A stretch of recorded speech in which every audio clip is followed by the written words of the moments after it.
World of Warcraft Dragonflight introduces a new system called dragon riding, with an energy bar, a progression tree, and customizations. And if your brain cells just called an emergency panic meeting over the words systems, energy bar, and tree, I don't blame you. Usually when we hear Blizzard's adding a new flashy system that's headlining the expansion, the first thing you think of is, okay, how am I going to deal with this system as little as possible without it making me hate the game so I can continue playing the game I've loved and sunk cost in for so many years. But dragon riding is actually really good, like really good. Let me explain. There's probably some spoilers in the background, I don't really know. Around 20 minutes into your dragonflight questing experience, you'll get your first dragon riding mount. This is just a mount in your mount tab, so it means your entire account has access to it once any other character enters dragonflight zones, because the mount is only usable here. I personally think they're going to bring dragon riding to all old zones, but that's a topic for another day. When you get that first dragon, it's cool, but it's basically just a really fancy goblin glider with a shorter cooldown. Now, having unlimited goblin gliders is already pretty cool, so even if it stayed like that, in my opinion, it wouldn't be bad per se, it just also for the most part wouldn't be good. Thankfully though, it gets way better. As you play through the story, you'll unlock dragon abilities, and they turn your flying friend into more than just a glider. Look at this for example. I want to quickly go over to a village that's a few thousand yards away for personal reasons, so I have my dragon dude cast a time rift here. Then I simply blast off at roughly triple the speed of a typical WoW flying mount, and within 30 seconds I'm at my village. Now that I'm here and my energy bar is depleted, I simply come back tomorrow or refill the energy bar for 99 cents in the store. No, I'm just kidding, but I'm not going to give them any ideas.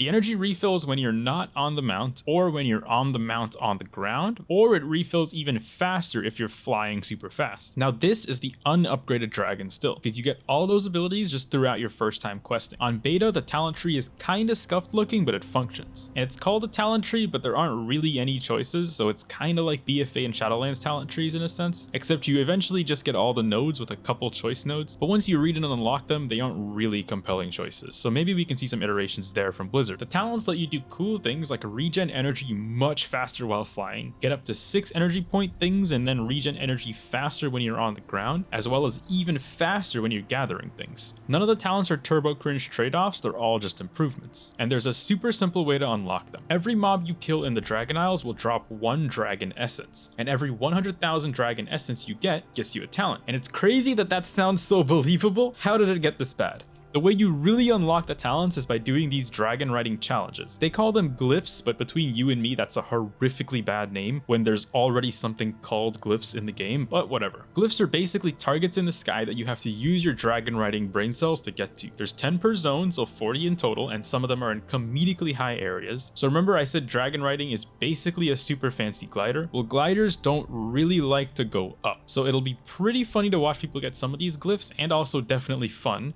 Aggravating, but also fun to get them yourself, because unlike everything else in WoW, it'll be kinda hard to simply follow a guide or have an add-on tell you how to dragon ride to the glyph, because at the end of the day you have to aim the mount, you have to press the buttons, and the margin for error on collecting some of these early glyphs aren't that huge. But I know this is a WoW system, so you're like, how many times am I gonna have to do that?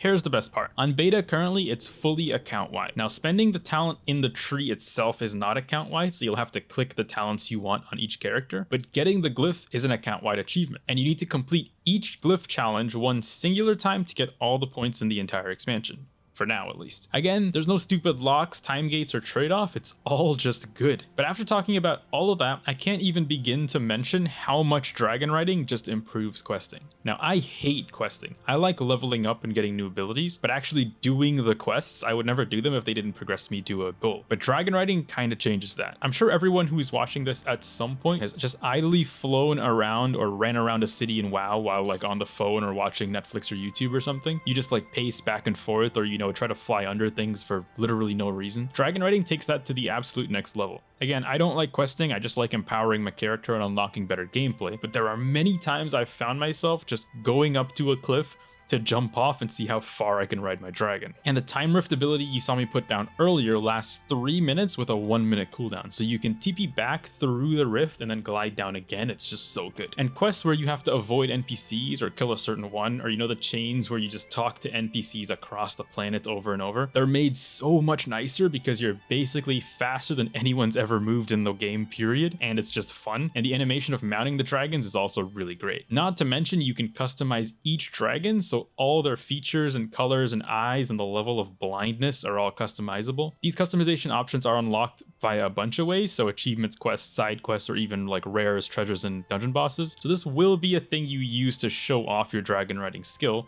or just your skill in the game in general, which means that there's tons of potential for the dragons to join the true endgame, which is transmogging. But I think for the first time in over a decade, Blizzard clearly devoted a lot of time and effort into making a system that's just fun and makes the game just plainly better with no unnecessarily weird grinds or gates. I just still can't get over it, to be honest. Not to even mention that the zones are built with a lot of verticality, so it's not like you're trying to dragon ride in the barrens. The game gives you lots of sloping terrains and cliffs to allow you to use the dragon if you want to. And even if the dragon is completely out of energy, which it only takes like a minute or two to get back to full if you're completely out, you can simply jump off of cliffs and your dragon will open its wings and you can glide short distances that still move you way faster than if you ran it yourself. But it's completely not tied to dragon riding talents or energy or anything like that. And you can tell that they were fully allowed to make the world very three-dimensional, so there's tons of moments where I found myself gliding just a couple hundred yards instead of running on the ground. But yeah, that's basically it for this video. I just wanted to share and make sure everyone understood how good this is for the expansion and how much it speaks to the positive changes made in the way the game is designed going forward